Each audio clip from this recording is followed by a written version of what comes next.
अभी कर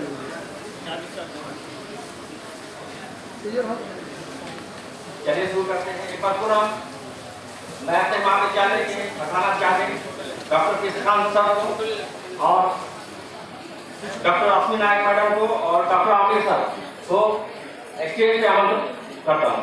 आए बैठे।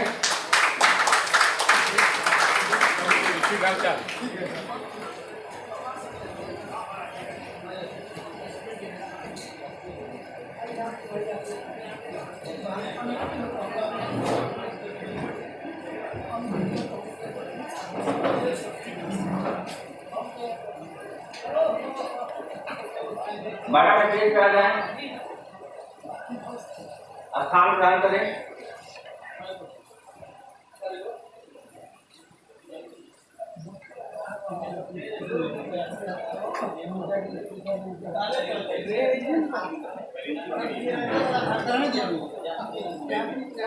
सबसे पहले मैं नवीन शंकर पाठक साहब से अनुरोध करूंगा कि स्टेज पे बैठे हमारे मुख्य अतिथि जो हैं उनका स्वागत करेंगे।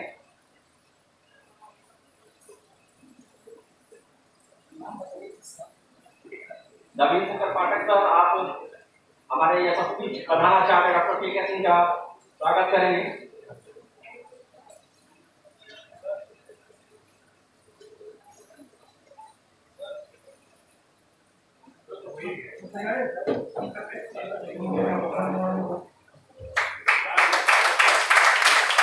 एक बार जोरदार ताली बजाएं, क्योंकि इस 2 दिवसीय सेमिनार का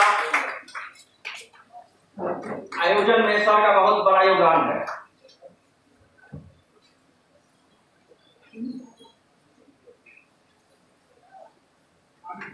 अब आमिर सर को नवीन शंकर पाठक सर करें और मैं यहाँ के शोधार्थी हैं मिस्टर विश्वकर्मा, वो आमिर सर का आगे रश्मि नायक मैडम का आगे स्वागत करें। विश्वकर्मा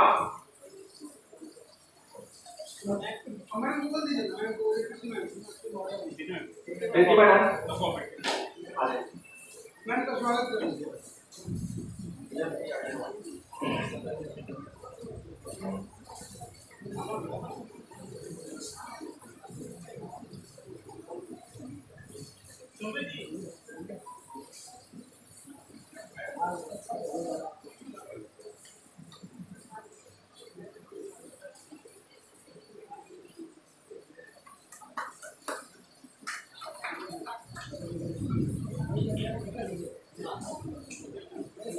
धन्यवाद मैडम।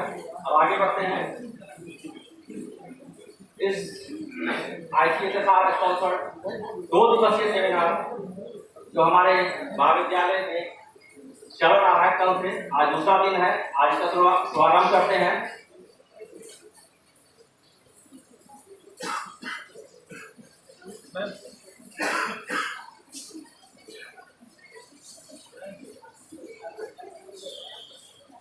सेमिनार के जो कन्वीनर है डॉक्टर अरविंद वर्मा सर से उनसे अनुरोध है कि स्टेज पे आ जाएं और अवनीश पांडे सर जो पर्सन है आ जाए स्टेज पे।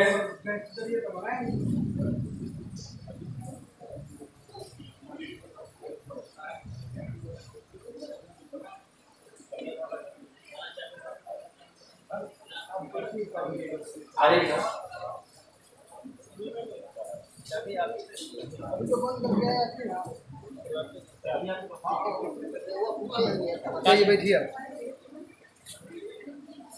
ये 2 दिवसीय संगोष्ठी जो चल रहा है, इसका मुख्य विषय जो है वन नेशन वन इलेक्शन, जो आज एक बहुत ज्वलंत मुद्दा है हमारे बीच में। पूरे देश भर में इसका विवाद चल रहा है। कुछ लोग विरोध कर रहे हैं, कुछ लोग समर्थन कर रहे हैं और इस संगोष्ठी में भी कल बहुत सारे विद्वान अलग अलग जगहों से आए हुए थे, जिन्होंने बहुत सारे लोगों ने पक्ष में, बहुत सारे लोगों ने विपक्ष में अपना मत रखा। जहां तक मेरा प्रश्न है, मेरा ऐसा विश्वास है कि इलेक्शन एक बार हो या बार बार हो, जैसा कि हम 50 से देख रहे हैं। 51 में पहला इलेक्शन हुआ, 67 तक चला और फिर वो बंद हो गया। ठीक इन्हीं कारणों से, जैसे कि विधानसभा भंग हो गया और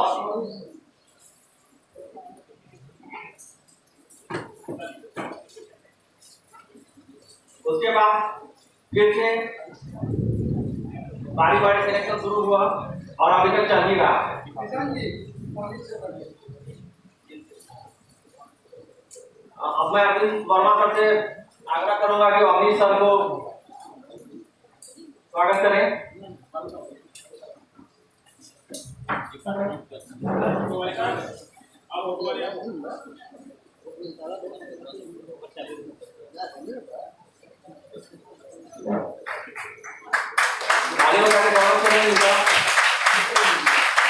ये हमारे महाविद्यालय के प्रथम महोदय हैं और बहुत ही विद्वान शिक्षक हैं हमारे विद्यालय के।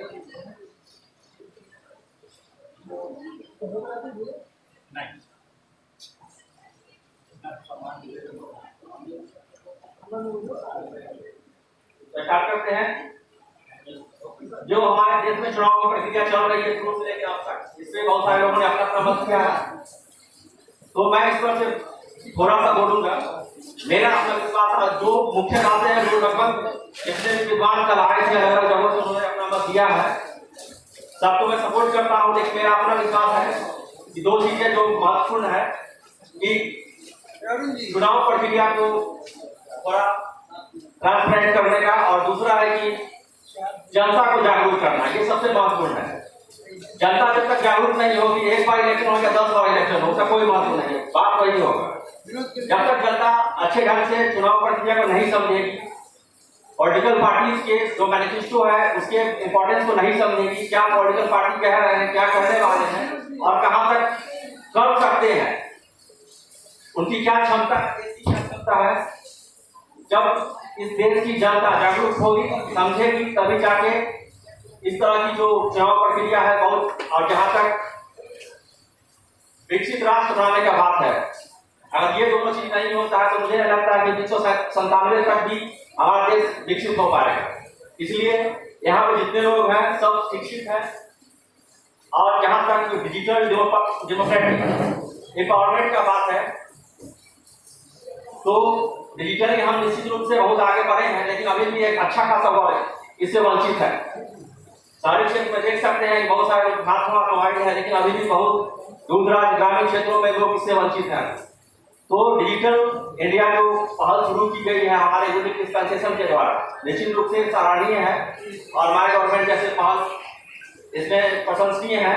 लेकिन अभी much more is to be done to achieve our goal 2047।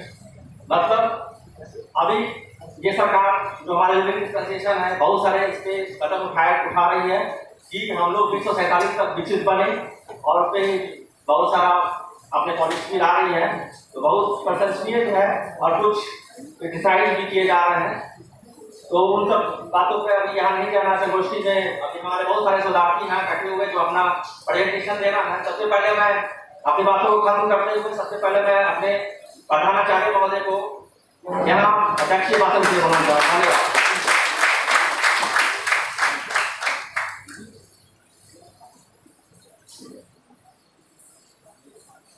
आज एक बार पुनः हम लोग इस मानस सभागार को उपस्थित हैं।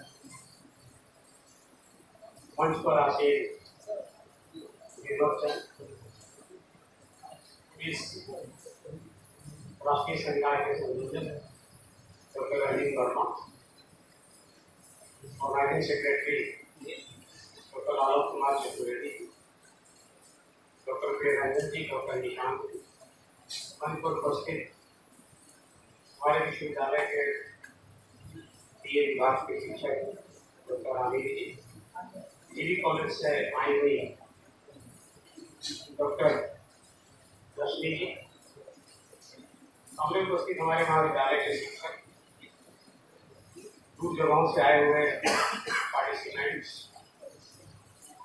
हमारे कर्मचारी, छात्र छात्राएं। विकसित भारत के बारे में अगर सोचा जाए तो आपके साथ भी संवाद होना चाहिए। क्या होगा कि हम विकसित कहलाने लगे, ये बहुत बड़ा प्रश्न। मैं आपको एक उदाहरण देता हूं। केंद्रीय मंत्री ने अपने भाषण के दौरान बोला कि भारत में अगर ट्रांसपोर्टेशन में सुधार किया जाए तो हम 2047 तक विकसित राष्ट्र बनाने। किसी ने कहा कि टेक्नोलॉजी में अगर हम आगे बढ़े तो हम विकसित राष्ट्र की श्रेणी में आ गए। किसी ने कहा कि अगर चुनाव इलेक्टोरल प्रोसेस में अगर सुधार हो तो हम विकसित राष्ट्र की श्रेणी में आ गए। लेकिन मेरा ऐसा मानना है कि जब तक व्यवहारिकता में प्रैक्टिकली हम अपने दिमाग को विकसित नहीं करें, हम विकसित राष्ट्र की श्रेणी में नहीं जा सकते। लाख इलेक्टोरल रिफॉर्म हो जाए, वन नेशन वन इलेक्शन की परिकल्पना साकार हो जाए, लेकिन जब तक आपका दिमाग विकसित नहीं, आपकी सोच विकसित नहीं हो। इलेक्शन होते हैं, इलेक्शन के दौरान कई प्रोसेस से हम गुजरते हैं, हम मत आता है, लेकिन मतदान करते समय आपके दिमाग में क्या विकसित भारत की परिकल्पना होती है या नहीं, इस पर विचार करने की। एक बार मैं अपने मित्र के दाह संस्कार में बनारस गया हुआ था, तो बनारस में भी 2 घाटों के अलावा प्राइवेट शमशान घाट की, ये मुझे पहली बार मालूम। वहां पैकेज लिखा हुआ दाह संस्कार का 1,50,000, 75,000, 35,000 पैकेज था। तो I was wondered how it can be possible कि भाई दाह संस्कार का भी पैकेज हो सकता है। तो मैंने बुला कर पूछा कि भाई व्हाट इज दिस। उसने कहा कि सर आपको इसमें आश्चर्य करने की आवश्यकता नहीं है, हमारे यहाँ नंबर लगा, विदेशों में रहने वाले पुत्र, बेंगलोर में रहने वाले पुत्र, बॉम्बे में रहने वाले पुत्रों ने अपने माता पिता के दाह संस्कार का पैकेज फिल आउट कर दिया कि अगर हमारे माता पिता गुजर जाएं तो उनको इस पैकेज में आपको दाह संस्कार करना चाहिए। मैंने कहा कि 50,000 में क्या है? आज तो 50,000 में गाड़ी जाएगी, उनके डेड बॉडी को लाएगी, अंतिम संस्कार करेगी, उनके बच्चे को इन्फॉर्म करके कि भाई आपके माता पिता का अंतिम संस्कार हो। तो यही एक विकसित भारत की तस्वीर है,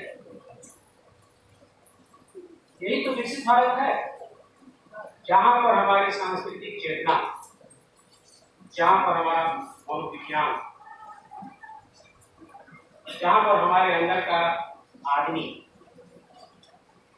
का विकास अगर नहीं होगा तो लाख हम इलेक्टोरल रिफॉर्म कर लें, विकसित भारत की तस्वीर देख लें, हम अपने सपने को साकार नहीं कर सकते। तो विकसित भारत का, वन नेशन वन इलेक्शन का, डिजिटल इंपावरमेंट का कॉन्स्टिट्यूशनल प्रावधान क्या है, इकोनॉमिक इम्पैक्ट क्या है, इसके बारे में तो बहुत चर्चाएं होती हैं। लेकिन एक इलेक्शन को 5 साल गवर्नमेंट फॉर्म करने की इजाजत मिलती है, तो क्या 5 साल में उन नेताओं को नैतिकता का पाठ कौन पढ़ाएगा कि भाई तुम्हें इस 5 साल तक अपनी पार्टी से बने रहना, इसका पाठ कौन पढ़ाएगा भाई? तो मुझे लगता है कि अगर भारत को नैतिक रूप से विकसित किया जाए, 4 लेन बनने के बाद जाम की समस्याएं हल नहीं हुई है, क्योंकि जब तक आपका दिमाग चौड़ा नहीं होगा, आप 100 लेन्स की भी सड़क बना लें, जाम की समस्या की उसी प्रकार हमारे सड़कों पर दिखाई।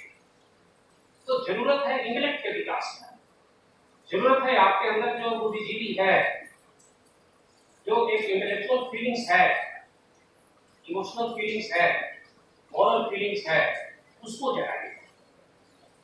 तो इसका एक जो मॉरल पक्ष है विकसित भारत का, क्योंकि अरविंदो के एक अच्छे स्कॉलर थे सर प्रेम, उनका हिंदी नाम था, फ्रेंच पुरुष थे, उन्होंने बहुत अच्छी बात कही कि we have reached the climax of our scientific and technological development, we have touched the zenith, but we are still in the stone age of our human psychology. जब तक हम अपने अंदर के आदमी को डेवलप नहीं करेंगे, जब तक उसकी चेतना को डेवलप नहीं करेंगे, तो 1947 में हम इकोनॉमिकली या फिजिकली या इलेक्ट्रॉनिक सिस्टम में डिजिटल इंपावरमेंट हमारा हो जाए, लेकिन इस दिमाग को डिजिटल इंपावर कौन करेगा? तो बहुत सारी चीजें होती हैं जो टेक्नोलॉजी से ट्रिगर होती है, उसमें टेक्नोलॉजी का कोई रोल नहीं होता, तो सेल्फ चीजें। तो जिस प्रकार हम विकसित भारत की तस्वीर देख रहे हैं, हमारे मन में नेताओं द्वारा, भारत सरकार द्वारा, बिहार सरकार द्वारा इस चेतना को आधार मानते हुए इन चीजों को जगाया जा रहा है, उसके भीतर भी एक विकसित भारत है। तो इन पहलुओं पर विचार करने की जरूरत है कि विकसित भारत में नैतिकता की, ह्यूमनिज्म की, पोस्ट ह्यूमनिज्म की क्या आवश्यकता है कि रही बात कि भारत का नंबर क्या है। अगर आप ह्यूमन इंडेक्स देखें, भ्रष्टाचार का इंडेक्स देखें, तो हम 100 के पार। अगर हम भारत का सुख का इंडेक्स देखें कि भारत के लोग कितने सुखी हैं, वो भी हम 100 के पार।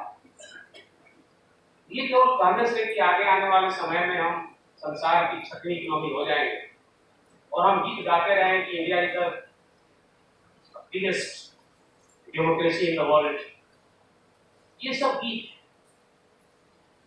हम कहें हम यहाँ के विश्व गुरु हैं। आप विचार करिए, एक जमाने में बिहार में वन साइडेड माइग्रेशन हुआ था, लोग बिहार में ज्ञान प्राप्त के लिए आते थे।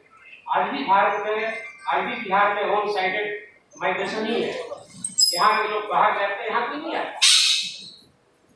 तो क्या कारण था कि 12वीं शताब्दी तक लोग बिहार में शिक्षा पाने के लिए आते हैं और आज बिहार का हर विद्यार्थी अगर इकोनॉमिकली रूप से स्ट्रॉन्ग है तो बिहार के बाहर जाकर ज्ञान प्राप्त करना चाहता है।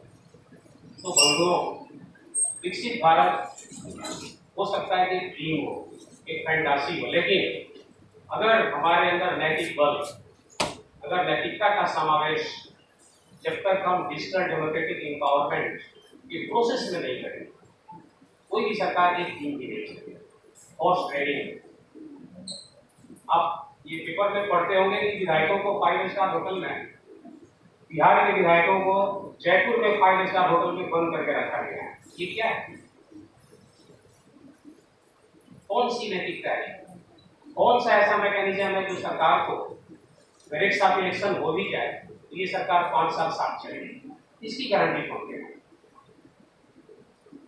तो जब तक इस प्रोसेस को हम अपने मोरालिटी सिस्टम से नहीं बांधेंगे, व्यक्तिगत नैतिकता के साथ नहीं बांधेंगे, मुझे लगता है कि हम इसमें सफल नहीं हो पाएंगे।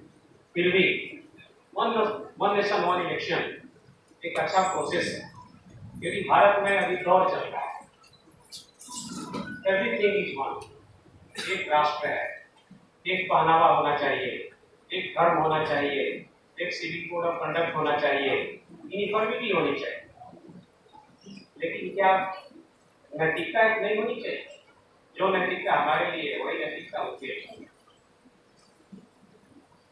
कुछ अच्छा, अभी हम लोग वीडियो वायरल देखे थे, एक वकील ने बहुत अच्छा कहा कि मिस्टर जुडिशियल सर्वेंट, ये बहुत बड़ा एक परिवर्तन है, एक बीच को उसने तोड़ा है कि आम आदमी की भी एक हैसियत है कि भारत के चीफ जस्टिस को इस तरह से निकाल सकता है। जिस यही जरूरत है अवेयरनेस की। अगर आपके अंदर नैतिक बल है तो हम आज भी केवल पॉकेट में पैसे आने से, बड़े बिल्डिंग में रहने से, बड़ी गाड़ियों में रहने से, जो सरकार का इंडेक्स है विकसित भारत का, वैसे हम विकसित नहीं हो until and unless we are empowered by morality, humanity, ethical code of conduct, ethical skills। मैं उम्मीद करता हूँ कि हमारे विद्वान जन इस विषय पर काफी गंभीरता से प्रकाश डालेंगे। इन्हीं शब्दों के साथ मैं अपनी वाणी को विराम देता हूँ। जय हिंद।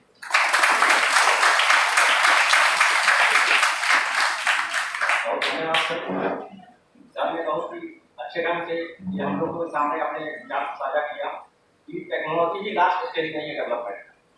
ये बात हम लोग को समझने की जरूरत है। टेक्नोलॉजी से ही सिर्फ विकास नहीं होता है, चेतना का विकास जरूरी है। और इस कड़ी में आगे बढ़ते हुए अब मैं एक हमारे अतिथि आए हैं, उनको मैं मंच पे आमंत्रित करूंगा। डॉक्टर विकास चंद्रा सर स्टेज पे आए और मैं अजीत शर्मा सर से अनुरोध करूंगा कि वो उन्हें सम्मानित करें।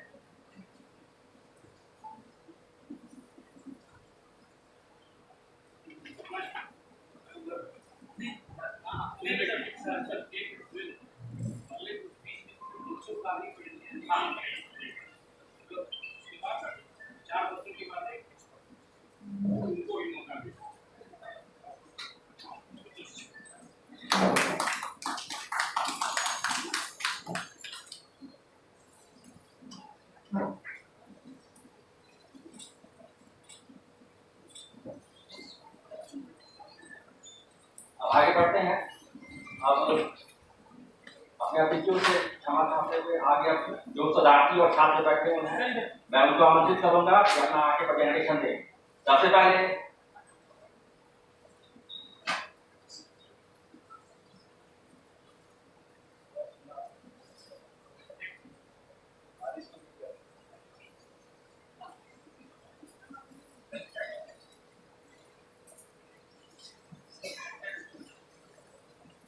अब मैं छात्रों से अनुरोध कर रहा हूँ जो अपना प्रेजेंटेशन देना चाहते हैं तैयार रहें।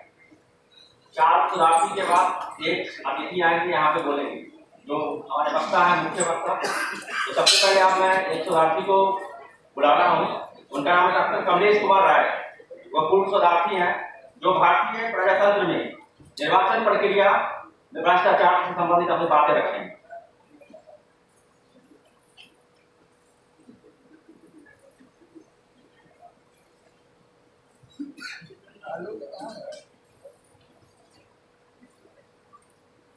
सबसे पहले महर्षि विश्वामित्र का अभिनंदन करते हुए इस दिवसीय सेमिनार के आयोजन करता एक सुंदर टॉपिक रखते हैं।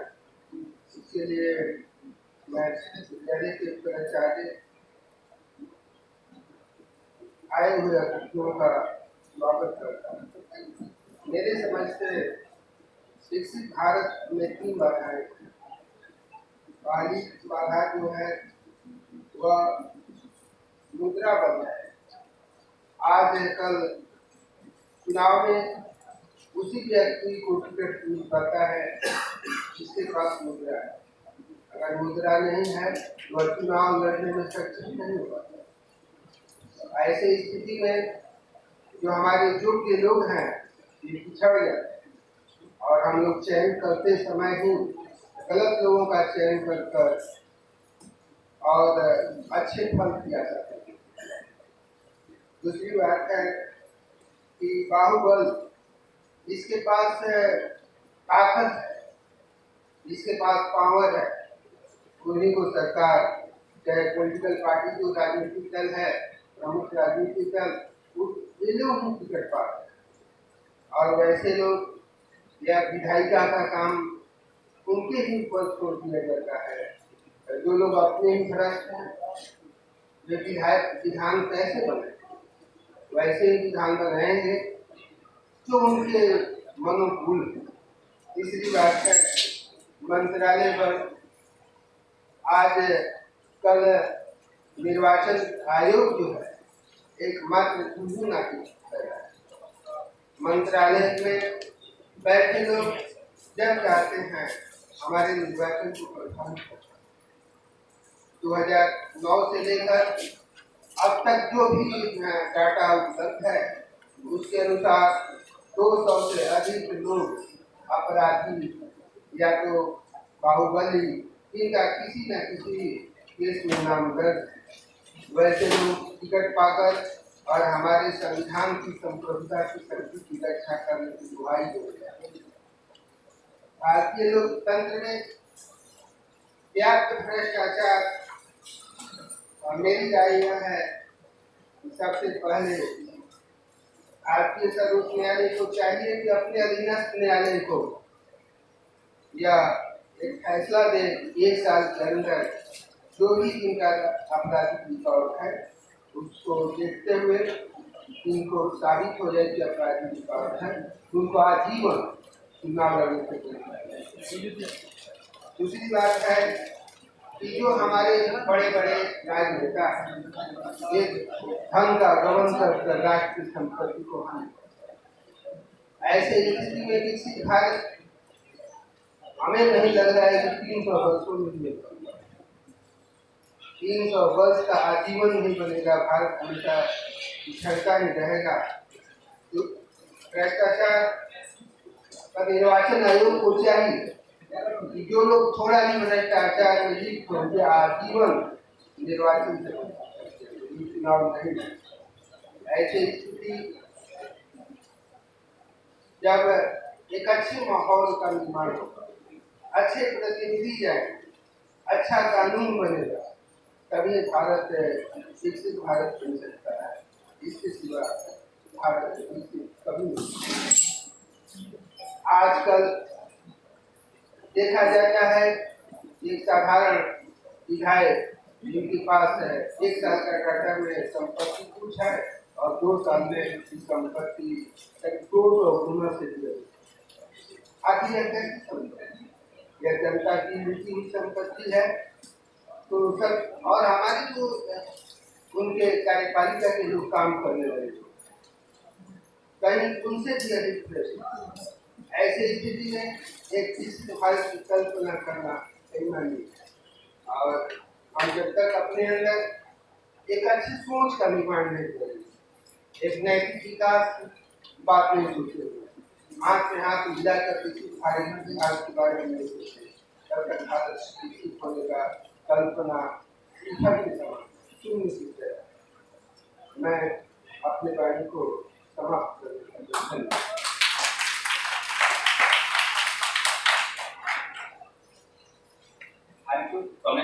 आपने बहुत अच्छी बात बोली, लेकिन थोड़ी 100% ये बात सही नहीं है। मैं आपकी बातों से सहमत नहीं हूँ, क्योंकि मेरा मानना है कि लोकतंत्र में जनता मालिक होती है और हमारे जो लोकतांत्रिक व्यवस्था है हमारे देश के अंदर उसके नकली चुनाव लड़ने की भी व्यवस्था है। जो लोग अंत से या और से भी सक्षम नहीं होते, नकली लड़ते हैं, जनता के बीच में आप इस तरह का अपना रेपुटेशन बनाइए जो आपको जनता निर्वाचित करे, इसके लिए व्यवस्था है।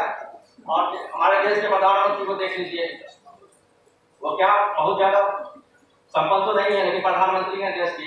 अपने पूर्व मुख्यमंत्री को ले लीजिए कर्पूरी ठाकुर, उनका आज तक घर नहीं बन पाया जा रहे थे। तो सिर्फ धन और बल के बल पे विधायिका या सांसद कोई बने ऐसा कुछ जरूरी नहीं है। आप में अगर क्षमता है तो आप ऐसे ही बन सकते हैं, ऐसा व्यवस्था है आप में। तो आगे चलते हैं। अब मैं नेक्स्ट स्पीकर को अनाउंस कर रहा हूँ। डॉक्टर पीटी बाला सिन्हा, सहायक प्राध्यापक, एक दिन एक चुनाव पे अपना विचार रखेंगे।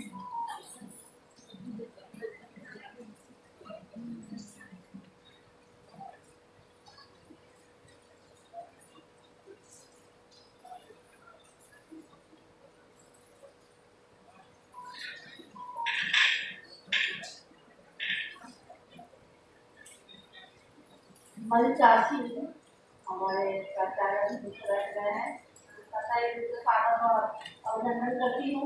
और मलचासी हमारे जितने भी गणमान्य स्पीकर बैठे हुए हैं और हमारे सहकर्मी लोग दूर दूर से आए हुए हैं, सभी का मैं इस मंच से स्वागत और अभिनंदन करती हूँ। और मेरे प्यारे जो स्कॉलर्स हैं और स्टूडेंट्स हैं जो सबसे ज़्यादा लाभान्वित होने वाले हैं, उन सबका इस मंच से मैं तहे दिल से स्वागत करती हूँ।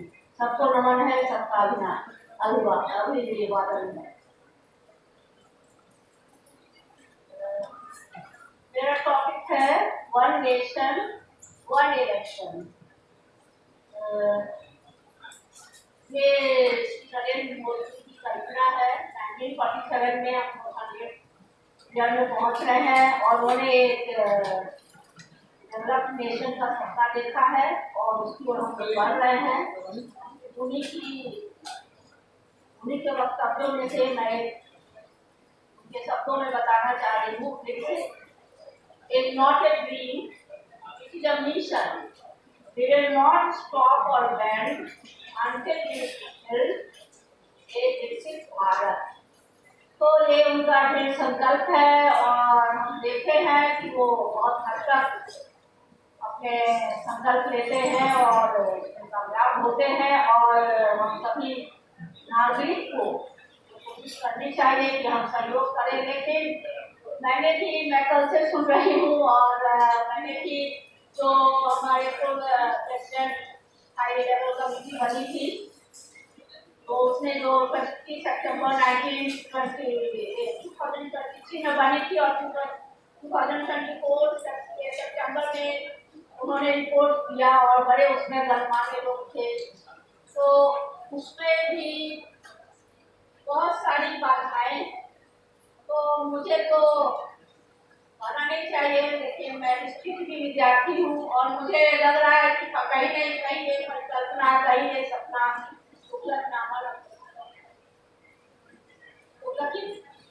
वाला नाम शामिल हो जाए। तो उन्होंने बहुत वेरी हाई मोहम्मद बिन तुगलक से आप लोग वाकिफ होंगे और वो उनके इरादे बहुत अच्छे थे, उनके प्लान्स बहुत अच्छे थे और उन्होंने कोशिश की, लेकिन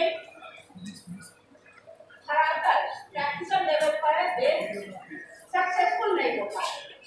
तो ठीक है, सोच को अच्छी रखनी चाहिए, इसमें मैं पूरी तरह से सहमत हूँ, लेकिन उसको धरातल पर लाना बड़ा मुश्किल है। क्योंकि हमने देखा इस कमेटी ने भी तो पाया वन नेशन वन इलेक्शन का कॉन्सेप्ट, उसमें बहुत सारी बाधाएं हैं, उसे कॉन्स्टिट्यूशनल अमेंडमेंट करना पड़ेगा।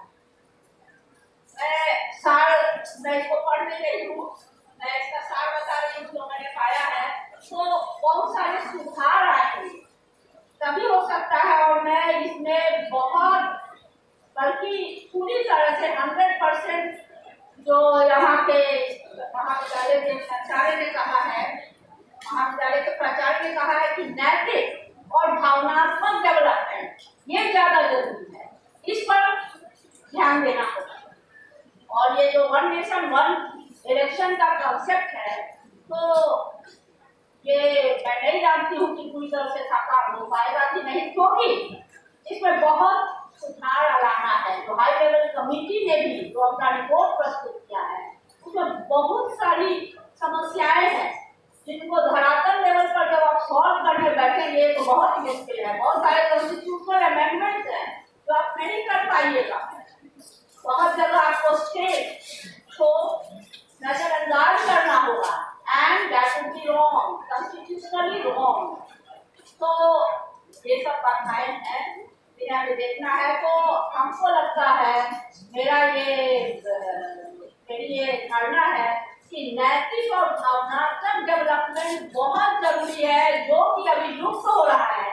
सिर्फ डिजिटल और टेक्नोलॉजिकल एडवांसमेंट इंडिया को ऊपर तक नहीं ले जाएगा। क्यों हम इतने ऊपर थे? क्यों हमें सोने की चिड़िया कहा जाता था? तो हमारे ही भारत में लोग आते थे, तो इसका कारण था हमारा भारत की हमारी जो संस्कृति रही है, हमारे ऋग्वेद में सारा चीज है। अभी जो टेक्नोलॉजिकल डेवलपमेंट हो रहा है, खोजिए तो ऋग्वेद में आप पा जाएंगे, सब पूरा तौर पर डेवलप था। ऐसे ही वो राम जी वो उड़न खटोला जो था वो उस तरह से नहीं बन गया था, तो सबके पीछे एक टेक्नोलॉजी थी। हनुमान जी इसी तरह उड़ नहीं गए थे, यहाँ से लंका नहीं पहुँच गए थे। तो हम लोग पूरी तरह से डेवलप थे, तो हमें अपनी संस्कृति को बचानी है, सभ्यता को बचानी है। और तभी बचेगा सभ्यता जब नैतिक और भावनात्मक स्तर से हम अपने को हर एक नागरिक के प्रयास करें कि हम अपने आप को ऊंचा उठाएं। धन्यवाद।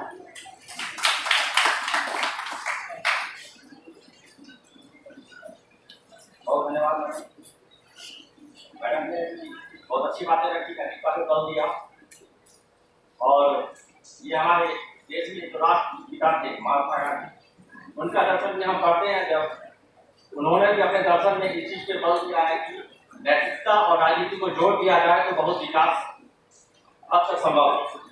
अगर नैतिकता को हम लोग राजनीति से छाट देंगे तो विकास की गति धीमी हो जाएगी। और आगे चलते हैं, हम नेक्स्ट स्पीकर को बुलाएंगे। आशीष कुमार शोधार्थी है, ये BNMU Madhepura. Please come on stage.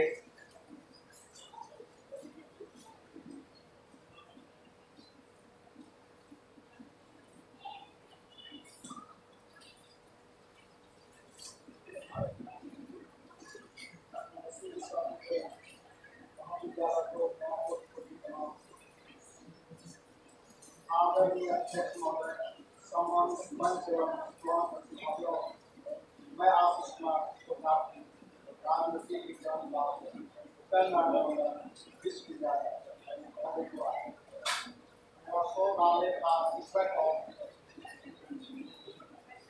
Bharat विश्व का सबसे बड़ा लोकतांत्रिक राष्ट्र है। लोकतंत्र की सफलता बहुत से निष्पक्ष एवं पारदर्शी चुनाव पर आधारित है। इस प्रक्रिया में चुनाव आयोग की भूमिका अत्यंत महत्वपूर्ण है। भारतीय संविधान के अनुच्छेद 324 के अंतर्गत स्थापित चुनाव आयोग में केवल चुनावों का संचालन करता है, बल्कि नागरिकों नैतिक एवं लोकतांत्रिक मूल्यों के विकास का भी प्रमुख है। लोकतंत्र की वास्तविक सफलता तभी संभव है जब मतदाता अपने अधिकारों एवं कर्तव्यों के प्रति जागरूक हो तथा चुनाव प्रक्रिया निष्पक्ष, शांतिपूर्ण और पारदर्शी हो। चुनाव आयोग मतदाता जागरूकता कार्यक्रमों, मतदाता शिक्षा, व्यापक तथा मैट्रिक एजुकेशन, इलेक्ट्रोनिक पार्टिसिपेशन पहलों के माध्यम से नागरिकों में मतदान के प्रति उत्तरदायित्व, समानता, सहभागिता और सामाजिक दायित्व जैसे लोकतांत्रिक मूल्यों को विकसित करता है। आयोग द्वारा पारदर्शी आचार संहिता का प्रभावी क्रियान्वयन राजनीतिक दलों एवं प्रत्याशियों में नैतिकता, अनुशासन, पारदर्शिता और उत्तरदायित्व की भावनाओं को सुदृढ़ करता है। साथ ही चुनावी भ्रष्टाचार, अनबल, भावबल, जातिवाद एवं जैसी प्रवृत्तियों पर नियंत्रण लोकतांत्रिक व्यवस्था को अधिक सुदृढ़ बनाता है। वर्तमान समय में चुनाव आयोग सूचना एवं संचार प्रौद्योगिकी, डिजिटल मतदाता सेवाओं तथा सोशल मीडिया के माध्यम से युवाओं और प्रथम बार मतदान करने वाले मतदाताओं को लोकतांत्रिक प्रक्रिया से जोड़ने का कार्य कर रहा है, जिससे नागरिक में संवैधानिक मूल्यों, शासन की समान अवसर और जन सहभागिता के प्रति विश्वास बढ़ता है। चुनावी भ्रष्टाचार, अनबल और डिजिटल माध्यमों के उपयोग जैसी चुनौतियों चुनाव आयोग के समक्ष गंभीर प्रश्न प्रस्तुत करती है, जिनसे प्रभावी ढंग से निपटने की आवश्यकता है। यह अध्ययन चुनाव आयोग की संवैधानिक भूमिका का विश्लेषण करते हुए यह स्पष्ट करता है कि लोकतंत्र केवल मतदान तक सीमित नहीं है, बल्कि नैतिक आचरण, नागरिक उत्तरदायित्व और लोकतांत्रिक संस्कृति के विकास का सतत प्रयास है। चुनाव आयोग अपने विभिन्न कार्यक्रमों एवं संस्थागत उपायों के माध्यम से लोकतांत्रिक मूल्यों को सुदृढ़ करने तथा नागरिकों में नैतिक चेतना विकसित करने में महत्वपूर्ण योगदान दे रहा है। अतः सशक्त, समावेशी और उत्तरदायित्व लोकतांत्रिक के जीवन में चुनाव आयोग की भूमिका अत्यंत महत्वपूर्ण एवं अपरिहार्य है।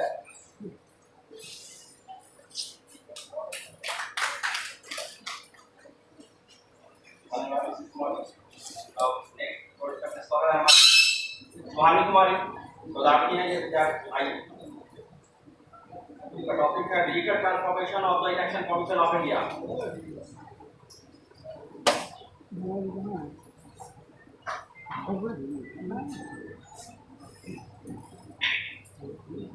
Good morning, respected chairperson, dignitaries, guests, professors, and fellow researchers, and dear past participants. I am honored to present my research paper titled Digital Transformation of Election Commission of India, Strengthening Democracy for Viksit Bharat 2047. In India, the world's largest democracy, and success of our democracy depends on fair, free, transparent, and credible election. Since its establishment, the Election Commission of India has played a vital role in protecting our constitution values for equality, fairness, and universal adult franchise. Over the years, our electoral system has evolved continuously to meet the changing needs of society. In the 21st century, the rapid growth of digital technology, artificial intelligence, cloud computing, big data, and social media has transformed almost every aspect of governance. Elections are no exceptions today. Elections measure is no longer limited up to setting up polling booths and counting votes. It also includes digital governance, that is cybersecurity, information integrity, data privacy, and citizen-centric digital services. As Abraham Lincoln said famously, that a battle is stronger than the bullet. This quote reminds us that the real strength of a democracy lies in the power of every citizen's vote. In today's digital era, technology should not replace democracy. Rather, it should strengthen by the making election more transparent, secure, and inclusive, and trustworthy. Technology has become a powerful tool for improving electoral governance. Digital platforms have simplified voters' registers, electoral management grievance, and voters' awareness campaigns. Artificial intelligence can assist in detecting duplicate records, identifying the unusual pattern, and supporting better decision making. Data analytics help the election authorities plans resource more efficiently while cloud technology enables secure storage and faster processing of electronic information. At the same time, cybersecurity safeguards the critical election infrastructure and protects sensitive data from cyber threat. Mobile applications and online portals have also made election-related services more accessible, enabling the citizens to participate in the democracy process with a greater ease and in confidence. My research focused on how Election Commission of India is these digital technology to modernize electoral administration. These argues that digital transformation is not merely about adopting advanced technology. It's a comprehensive reform that enhances transparency, accountability, accessibility, efficiency, and public trust in electoral system. The paper examines the evolution of India's electoral system and discuss the important digital initiative undertaken by the Election Commission of India. It also highlights key changes such as misinformation, fake news, cyber threats, digital explosion, privacy concerns, and the ethical use of AI, along with the identifying these issues. The research proposed measures such as strong legal safeguards, use emerging technology, continuous public awareness, and inclusive digital governance. The study is based on constitutional principles, international best practices, and recent policies development. It emphasizes that the future of India's elections depend on secure digital infrastructure, governance, ethical innovations, and active citizens participate. In conclusion, my research suggests that digitally empowered election of India can become even more stronger pillar of democracy by balancing technological innovations with the constitutional values, transparency, security, and inclusiveness. The Commission can signify contribute to India's vision Viksit Bharat 2047 and build a more residents, trusted, and future-related democracy. Thank you.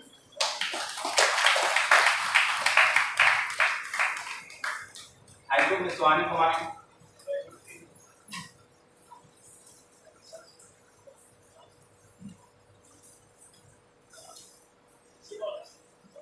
अब मैंने call करना चाहूँगा doctor रश्मि नायक ma'am जो मंच पे आती हैं। मैं उनसे आग्रह करूँगा कि आके अपने विचार हम लोगों के साथ शेयर करें। मैं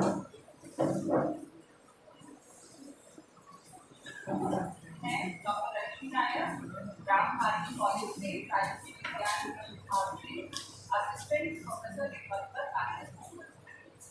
मैं इस महाविद्यालय के प्रोफेसर प्राचार्य के सिंह का वंदन एवं अभिनंदन करती हूँ। मंचा सिंह, विश्वत जैन, आप सभी को मेरा सादर प्रणाम।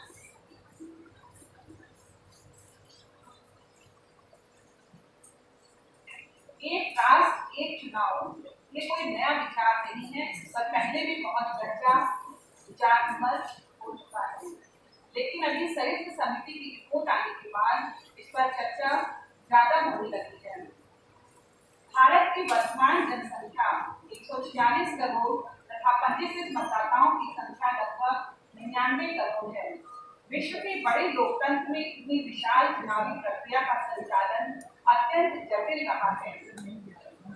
अनुमान है कि 2024 के लोकसभा चुनावों में सरकार, राजनीतिक दलों तथा उम्मीदवारों सहित कुल चुनावी व्यय लगभग 1.35 लाख करोड़ रुपए रहा है, जो विश्व के सबसे महंगे चुनावों में से एक माना जाता है।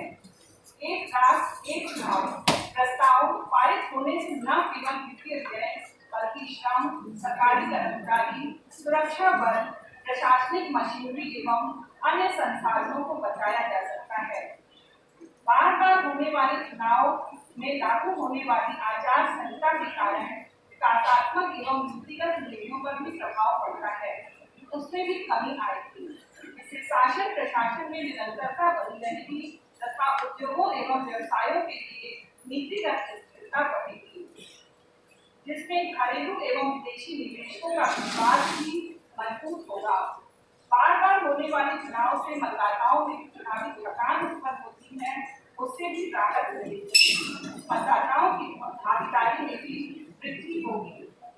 हालांकि इसके कुछ गंभीर संवैधानिक एवं व्यवहारिक चुनौतियां भी हैं, जैसे भारतीय संस्थागत ढांचे के अनुकूलता होना, क्षेत्रीय मुद्दों का कमजोर पड़ना आदि। समय समय पर होने वाले चुनावों से सरकार की जवाबदेही बनी रहती है। जनता सरकार के कार्यों का मूल्यांकन करती है। यह प्रक्रिया नए नेतृत्व, नए राजनीतिक विकल्पों तथा लोकतांत्रिक प्रतिस्पर्धा को भी प्रोत्साहित करती है। लेकिन इसके अतिरिक्त इस व्यवस्था को लागू करने के लिए अनेक संवैधानिक संशोधनों की आवश्यकता होगी। पर्याप्त संसाधन तथा पारदर्शिता सुनिश्चित करना भी बड़ी चुनौती होगी। इस सब के अतिरिक्त यह देखना है कि सरकार की मंशा क्या है। यदि इसका उद्देश्य वास्तव में राष्ट्रहित, शासन तथा लोकतंत्र को अधिक प्रभावी बनाना है, तो इस पर सभी राजनीतिक दलों, राज्यों एवं नागरिक समाज के बीच व्यापक संवाद और सहमति बनाई जानी चाहिए। मेरा मानना है कि केवल एक राष्ट्र एक चुनाव लागू कर देने से विकसित भारत 2047 का लक्ष्य प्राप्त नहीं हो सकता। इसके साथ व्यापक चुनावी एवं प्रशासनिक सुधार भी अनिवार्य है, जैसे भ्रष्टाचार के विरुद्ध कठोर एवं प्रभावी कानून बनाना चाहिए। गंभीर आपराधिक पृष्ठभूमि वाले उम्मीदवारों को चुनाव में टिकट नहीं मिलना चाहिए। जनप्रतिनिधियों के लिए न्यूनतम शैक्षिक एवं नैतिक योग्यताएं निर्धारित होनी चाहिए। निर्वाचन आयोग की संस्थागत स्वतंत्रता को अधिक मजबूत बनाया जाए। चुनाव आयोग द्वारा चुनावी व्यय पर कठोर कार्यवाही होनी चाहिए। राइट टू रिकॉल जैसे लोकतांत्रिक सुधारों पर व्यापक राष्ट्रीय विमर्श हो। राजनीतिक दलों के नेताओं की आयु एवं शैक्षिक योग्यता निर्धारण हो। चुनाव के समय जनता को गुमराह करने के लिए लॉलीपॉप जो जनता को अक्सर किया जाता है, उस पर प्रतिबंध होना चाहिए।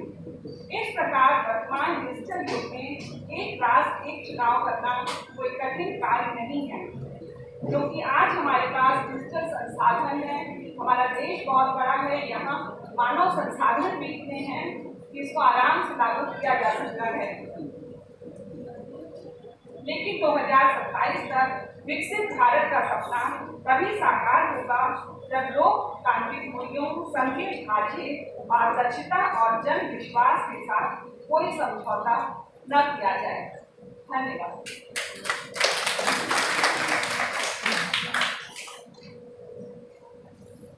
Thank you madam. एक क्वेश्चन है मैडम, ये जो लोकतांत्रिक व्यवस्था शुरू हुई तो उस समय ये प्रावधान किया गया हमारे संविधान में, जो भी 18 वर्ष के लोग हैं सब लोगों को वोट देने का अधिकार होगा, शिक्षित हो या अशिक्षित हो, इससे कोई मतलब। तो क्या आप उसको प्रावधान को बदल देना चाहिए? आपने जो अगर विधायक सांसद बन रहे हैं पढ़े लिखे, तो क्या तो अशिक्षित जनता चुन सकती है क्या? इसके बारे में थोड़ा बताएंगे। सर, शिक्षित जनता जितना हमको अशिक्षित दिखाई देती है, वास्तव में उतनी होती नहीं है। और जब एक चपरासी की नियुक्ति के लिए न्यूनतम योग्यता हो सकती है, तो क्या जो हमारे देश चलाते हैं उनके लिए न्यूनतम योग्यता नहीं निर्धारित की?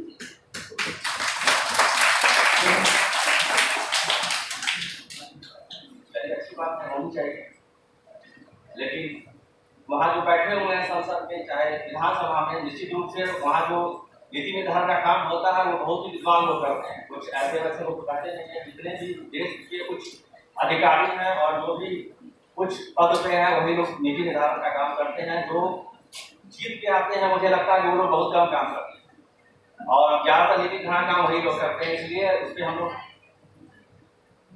विशेष चर्चा नहीं करेंगे और आगे बढ़ते हैं। अब मैं शोधार्थियों को बुला रहा हूँ। कुमारी जूली शोधार्थी है, ये आ जाए।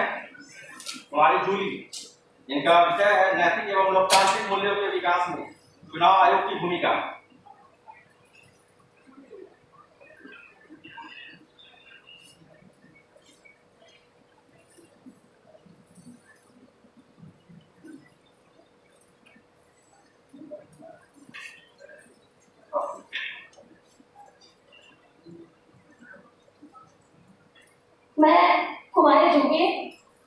मैं कुमारी जुगे का रिसर्च स्कॉलर फ्रॉम जनाब चंद्रशेखर यूनिवर्सिटी शहरों बलिया से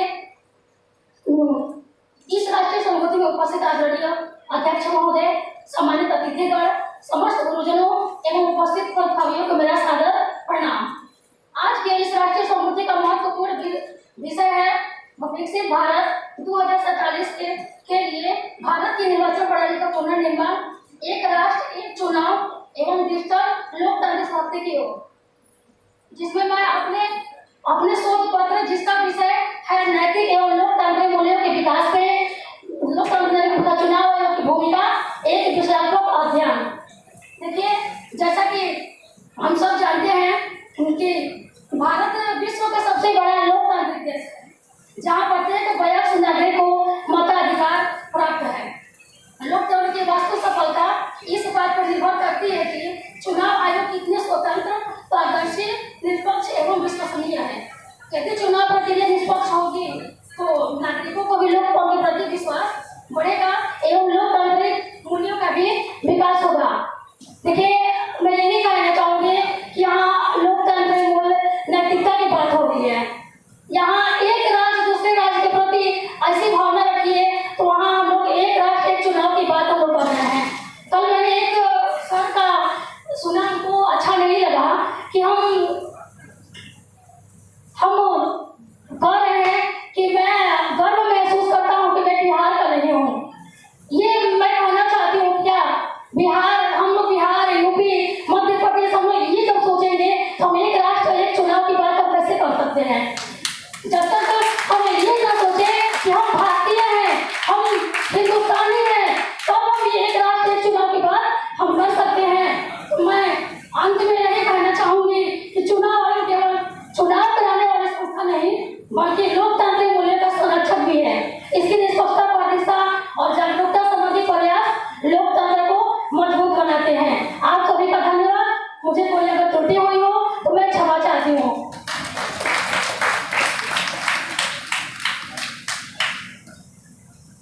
बहुत बहुत धन्यवाद हमारी जूली, आप आए और आपने अपने विचार को हम लोग के साथ साझा किया। और मैं मानता हूँ girls like you are the backbone of women empowerment. Thank you for coming here.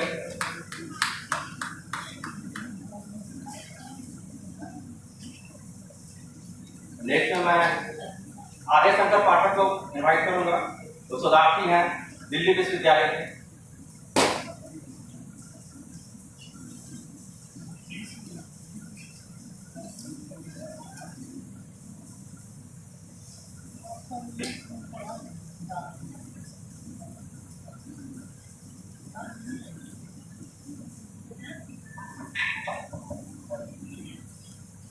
इस 2 दिवसीय राष्ट्रीय संगोष्ठी की अध्यक्षता कर रहे इस कॉलेज के प्राचार्य महोदय, आदरणीय सर, सम्मानित निर्णायक मंडल, शिक्षकगण, मेरे साथी शोधार्थी, आप सभी को मेरा सादर प्रणाम। मैं आर्यन शंकर पाठक, राजनीतिक विज्ञान विभाग दिल्ली विश्वविद्यालय से महर्षि विश्वामित्र महाविद्यालय बक्सर में आज आप सभी के समक्ष अपना शोध पत्र प्रस्तुत करने जा रहा हूँ। मेरा शोध पत्र का विषय है citizenship on the move, reconceptualising the absent voter and regional identity in India's local election को मैं प्रस्तुत करने जा रहा हूँ। साथियों, आज जब हम भारतीय लोकतंत्र और चुनावों की बात करते हैं तो हमारे दिमाग में एक ऐसे मतदाता की छवि आती है जो अपने गांव या बूथ पर खड़ा होकर वोट डाल रहा है, लेकिन आज की आर्थिक वास्तविकताओं ने इस छवि को बदल दिया है। मेरा शोध प्रस्ताव उसी गतिशील नागरिक और अनुपस्थित मतदाता के राजनीतिक और संस्थागत संकट पर आधारित है, जो विशेष रूप से हमारे बक्सर और पूरे भोजपुर बेल्ट की एक कड़ी सच्चाई है। अगले 24 महीनों में मैं अपने शोध पत्र के माध्यम से यह समझने का प्रयास भी करूंगा कि माइग्रेशन हमारे लोकतंत्र और क्षेत्रीय पहचान को कैसे प्रभावित कर रहा है। अगर हम राजनीतिक विज्ञान के क्लासिकल सिद्धांत को देखें, चाहे वो रजनी कोठारी का कांग्रेस सिस्टम हो या ग्रेनविल ऑस्टिन का संवैधानिक अध्ययन, इन सभी ने माना कि मतदाता एक जगह स्थिर है। माना जाता है कि जातिगत समीकरण और राजनीतिक संरक्षण गांव की सीमाओं के भीतर तय होते हैं। लेकिन आज का सच अलग है। बिहार जैसे राज्यों में बड़े पैमाने पर चक्रीय और मौसमी प्रवासन जैसे सर्कुलर और सीजनल माइग्रेशन होता है। मजदूर साल के 8 महीने शहर अपने काम के सिलसिले में शहर जाते हैं, लेकिन उनकी राजनीतिक आत्मा और पहचान आज भी उनके गांव से जुड़ी हुई है। इसी विरोधाभास को यह शोध पत्र रेखांकित करता है। अब आते हैं अपने मुख्य समस्या पर। जब चुनाव आयोग मतदाता सूचियों को शुद्ध करने के लिए SIR का अभियान चलाता है तो एक बहुत बड़ा संस्थागत संकट हमारे सामने समझ आता है। इस अभियान के लगभग अभी हाल ही में बिहार में 47 लाख वोटरों का नाम मतदाता सूची से हटा दिया गया है, क्योंकि जब बूथ स्तर के BLO अधिकारी घर घर वेरिफिकेशन के लिए जाते हैं तो प्रवासी मजदूर काम के सिलसिले में बाहर रहते हैं, तो उन्हें नॉट फाउंड के तौर पर घोषित कर दिया जाता है, जिसकी वजह से वो अपने गृह क्षेत्र में, अपने जनपदों में जो उनके मताधिकार है उसको खो देते हैं। और जो महानगर में है तो वहाँ उनके पास वैसे डॉक्यूमेंट ही नहीं है, उनके घर के कागजात ही नहीं है कि वो वहाँ के भी मतदाता बन पाए। इस संकट को समझने के लिए मैंने अपने कुछ विशेष शोध पत्र और परिकल्पनाओं को तैयार किया। पहला प्रश्न यह है, अनुपस्थिति चुनाव के दिन जातिगत और क्षेत्रीय समीकरणों को कैसे बदल देता है। मेरी मुख्य परिकल्पना यह है कि चुनाव आयोग को यह शुद्धिकरण अभियान अनजाने में ही सही, लेकिन सबसे गरीब और हाशिए के सक्रिय प्रवासियों को उनके लोकतांत्रिक अधिकार से वंचित कर रहे हैं। दूसरी परिकल्पना यह है कि इन पुरुषों की अनुपस्थिति के कारण पीछे छूटे ग्रामीण समाज में शक्ति की परिकल्पना समीकरण बदल रहे हैं। इस शोध के 3 स्पष्ट उद्देश्य हैं। पहला उद्देश्य बक्सर के 50 ग्रामीण पोलिंग बूथों का चयन करके ऑनलाइन कागजात माध्यमों और चुनाव के दिन वास्तव में उपस्थित मतदाताओं के बीच अंतर का सटीक डेटा तैयार करना। दूसरा है ग्राउंड लेवल पर जाकर यह देखना कि SIR अभियान के दौरान प्रवासियों के नाम किस प्रक्रिया के तहत और कितने बड़े पैमाने पर काटे गए। तीसरा है उन परिवारों की राजनीतिक चेतना का अध्ययन करना जिनके पुरुष सदस्य बाहर हैं और उनकी जो मनी ऑर्डर और पर निर्भर है। जब मैं अपने रिसर्च पेपर के संवैधानिक ढांचा के तौर पर बात करूंगा तो यह है कि हमारा संवैधानिक ढांचा सिटीजनशिप ऑन द मूव, हम यह तर्क दे रहे हैं कि नागरिक और मताधिकार को किसी एक अस्थायी पते पर कैद से मुक्त होना चाहिए। जब संविधान अनुच्छेद 326 के तहत सार्वभौमिक वयस्क मताधिकार की गारंटी देता है तो प्रशासनिक नियम किसी नागरिक को सिर्फ इसलिए वोट से वंचित नहीं कर सकते क्योंकि वह पेट पालने के लिए दूसरे राज्य में गया है। हम इस ढांचे के तहत संस्थागत बहिष्कार और ग्रामीण समाज के पुनर्गठन दोनों एक साथ विश्लेषण करेंगे। इस शोध को पूरी तरह वैज्ञानिक और प्रमाणिक बनाने के लिए मैंने मिश्रित कार्यप्रणाली मिक्स मेथड डिजाइन चुनी है, जिसके 4 चरणों में किया गया है। पहला फेज चुनाव आयोग को प्री SIR और पोस्ट SIR डेटा का विश्लेषण जो चुनाव आयोग का है। दूसरा है बक्सर के विभिन्न ब्लॉकों में 1200 परिवारों का व्यापक सर्वे। तीसरा है पीछे छूटी महिलाओं और बुजुर्गों के साथ 25 फोकस ग्रुप डिस्कशन और BLO के साथ साक्षात्कार। चौथा है डेटा का सांख्यिकीय विश्लेषण ताकि प्रवासन और वोटर लिस्ट के नाम कटने के बीच का सीधा संबंध स्थापित किया जा सके। साथियों, हम महर्षि विश्वामित्र की इस पावन भूमि बक्सर में बैठे हैं जो इस शोध का फील्ड लैब है, बक्सर और भोजपुर बेल्ट का प्रवासन से ऐतिहासिक नाता रहा है। आज भी यहाँ के लगभग 49% ग्रामीण परिवारों का कोई न कोई सदस्य बाहर काम करने के लिए जा ही रहा है। इसका परिणाम यह होता है कि चुनाव के दिन बक्सर के कई बूथों का मतदाता प्रतिशत सिर्फ और सिर्फ 50 से 55% पर रह जाता है, जो कि गलत है। यह उदासीनता नहीं बल्कि प्रवासन के कारण पैदा हुआ जनसांख्यिकी घाटा है। इस प्रवासन का एक बहुत ही सुंदर और समाजशास्त्रीय पहलू है। राजनीतिक एजेंसियों का महिलाकरण, फेमिनिजाइजेशन ऑफ पॉलिटिकल एजेंसी। जब घर के पुरुष बाहर होते हैं तो ग्रामीण राजनीतिक, पंचायत और बैठकों और मतदाता के दिन महिला अग्रिम पंक्तियां में होती है। इसके अलावा जो पैसा बाहर से आता है वह इन परिवार के गांवों के पारंपरिक जमींदारों और सूबेदारों के चंगुल से मुक्त कराता है। अब ये परिवार किसी स्थानीय बाहुबली और जातिगत ठेकेदार के दबाव में वोट नहीं देते, बल्कि वे सीधे राज्य सरकार की कल्याणकारी योजनाओं को देखकर स्वतंत्र रूप से अपना फैसला लेते हैं। अंत में मेरा यह सोच सिर्फ समस्या गिनाने के लिए नहीं, बल्कि यह समाधान का एक खाका भी, मतलब ब्लूप्रिंट भी पेश कर रहा है, जिसका टेक्निकल सॉल्यूशन ये है कि चुनाव आयोग द्वारा विकसित रिमोट ईवीएम तकनीक को उन महानगरों में लागू किया जाए जहां हमारे बक्सर और बिहार के मजदूर भाई ताकि वे रहते हैं, ताकि वे अपने गृह क्षेत्र के लिए चुनाव यहाँ हो रहा है, क्योंकि वहां भी है तो वहां से ही वोट डालते हैं। दूसरा जो लीगल सॉल्यूशन ये है, जनप्रतिनिधि अधिनियम 1950 के तहत की जो धारा 20 में संशोधन करके रेजिडेंट माइग्रेशन स्टेटस की एक नई कार्य प्रणाली को नई श्रेणी बनाई जाए और किसी भी मतदाता का नाम लिस्ट में कटने से पहले उनके मोबाइल पर एसएमएस के थ्रू वेरिफिकेशन करना अनिवार्य है।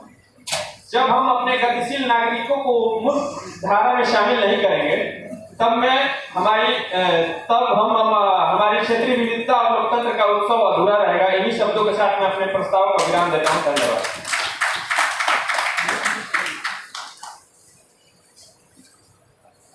बहुत धन्यवाद आरिफ पाठक जी, आपने बहुत अच्छे विचार रखे हैं।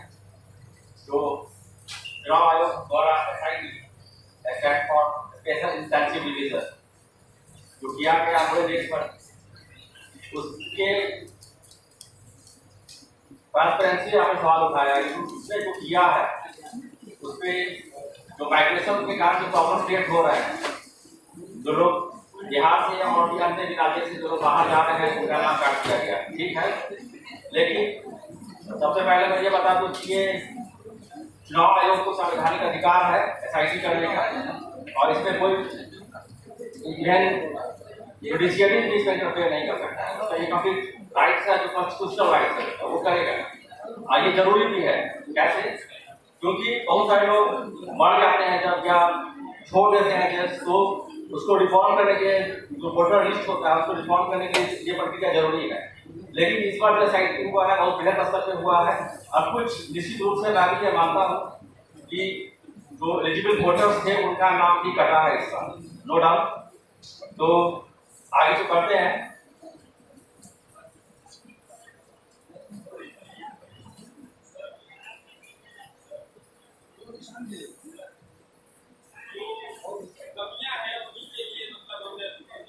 जो आपने सजेशन दिया अच्छी सजेशन है, लेकिन आप सजेशन देके हम लोग काम नहीं कर सकते हैं।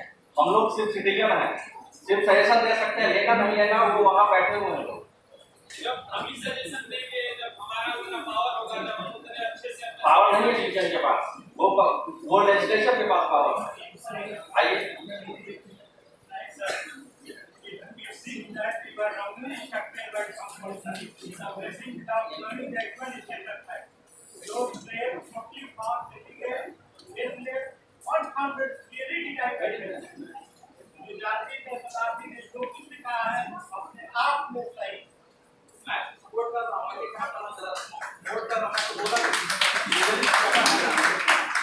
माफी चाहेंगे सर आपकी बातों को कंट्राडिक्ट करने के लिए, लेकिन जो मेरा शोध का पत्र है, जो मतलब जिसके माध्यम से मैंने एक लीगल और एक टेक्निकल जो दो सॉल्यूशन बताए, तो जो आप हम ही सब जानते हैं कि अभी SIR हुआ बिहार में हुआ, 47 लाख वोटरों का नाम कट गया। अभी हाल ही में बंगाल में हुआ, इतने आई थिंक 97 लाख वोटरों का नाम कटा चुनाव से पहले, बट हाल ही फिलहाल हमने न्यूज देखा कि 27 लाख वोटरों का चुनाव के बाद दोबारा नाम जुड़ गया। तो कुछ तो कमियां रही है चुनाव आयोग की उसमें, उसी की कमियां को मैंने गिनाया और उसके सॉल्यूशन के तौर पे दो दिए। पहला या जो लीगल था कि आप जनप्रतिनिधि अधिनियम 1950 का है उसको संशोधन करके उसके थ्रू ये भी है कि जैसे अगर नाम कट रहा है, जैसे कि आज के डेट में आधार से हम हर चीज जोड़ रहे हैं, आधार से हमारा मोबाइल नंबर भी जुड़ा हुआ है, इस देश का प्रत्येक नागरिकों का मोबाइल नंबर जुड़ा हुआ आधार से, उसको हम उसमें वेरिफिकेशन के तौर पे कर सकते हैं। दूसरा जो उसका टेक्निकल था कि हम आज के देश में हम विकसित देश तो अपने आप को बनने जा ही रहे हैं, तो कहीं ना कहीं ये उम्मीद कर सकते हैं कि हम ऐसी प्रणाली को भी विकसित करें जो रिमोट ईवीएम के तौर पे हम अगर मैं खुद दिल्ली विश्वविद्यालय का छात्र हूँ, क्या पता जब हमारे हाल ही फिलहाल में पंचायती चुनाव होने वाला है उस समय मेरा एग्जाम चलेगा तो हम कैसे आगे। दूसरी बात, जैसा कि आपने कहा कि हम अपनी कमियां को गिना सकते हैं लेकिन बदलाव नहीं ला सकते हैं, तो माफी चाहेंगे सर, ये एक लोकतांत्रिक देश है और लोकतंत्र में देश के प्रत्येक नागरिक का उतना ही अधिकार है, वो हर नागरिक उतना ही मजबूती के साथ, चाहे वो अकेला हो चाहे वो करोड़ों की भीड़ में हो, उतनी ही मजबूती से अपनी बात रखेगा और इस देश के हर संस्था को, चाहे वो चुनाव आयोग हो चाहे वो न्यायपालिका हो, उसकी हर बात को सुनना पड़ेगा और सुनने के साथ साथ उसमें बदलाव लाना पड़ेगा। धन्यवाद। बहुत धन्यवाद प्रोटेक्ट करने के लिए। फिर मैं अपने सपोर्ट में बोलूंगा, ये जो SIT कंडक्ट किया गया तो निश्चित रूप में इसका जो ड्रॉबैक्स थी उसके लिए सुप्रीम कोर्ट लोग प्रोसीड किए थे और सुप्रीम कोर्ट ने कहा कि जिन लोगों का भी नाम कटा है उसको एक निश्चित समय दिया गया, आप देख लीजिए उलट के निश्चित टाइम दिया गया और BLO घर घर जाके उन लोगों के गया। जी सर, लोग तो सब नहीं पहुंच पा, हाईकोर्ट भी नहीं पहुंच पाते हैं, वही सब तो मैं बोला हम लोग नागरिक हैं। आपने कहा कि सर के खिलाफ लोगों ने सुप्रीम कोर्ट में आवेदन दिया। भारत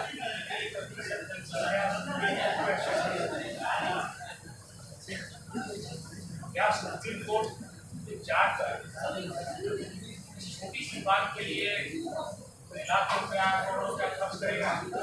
छोटी सी बात नहीं है, पूरे देश भर की बात है और आम आदमी के मन पे परसेप्शन है कि अगर किसी का वोटर लिस्ट में नाम कट गया तो मर गया। ये इंडिविजुअल मैटर नहीं, सबसे पहले ये का नाम हो गया पुलिस हटा गया। क्या ऑल देश 97 लाख और बिहार में 47 लाख क्या मरे हुए लोगों का नाम वोटर लिस्ट में था? नहीं, तो मैं ये बोल ही रहा हूँ गलत हुई है। सरकार करते रहे कि नहीं? हाँ, सरकार मान लेंगी कि लोग मर चुके हैं, मर चुके हैं तो जीवित कैसे? वो गलत तो कुछ हुआ ही था। सरकार का परसेप्शन चुनाव की विश्वसनीयता, सवाल उसका क्या मिस्टर डेमोक्रेटिक रिफॉर्म्स में सरकार की विश्वसनीयता को रखते हुए है कि नहीं? क्या सरकार पर क्वेश्चन कर सकता है कि नहीं कर सकता? क्या केवल सीडीएम को विश्वसनीय होना चाहिए? हमारे सामने जो बैठे हुए पॉलिसी मेकर्स, क्या उनकी कोई विश्वसनीयता नहीं है? अगर जनता आवाज दिखा रही है तो ये सरकार को सुनना पड़ेगा। भारत का मैं समझता हूँ कि करोड़ों में 2-4 आदमी ही सुप्रीम कोर्ट में जाने लायक है, अन्य आदमी नहीं।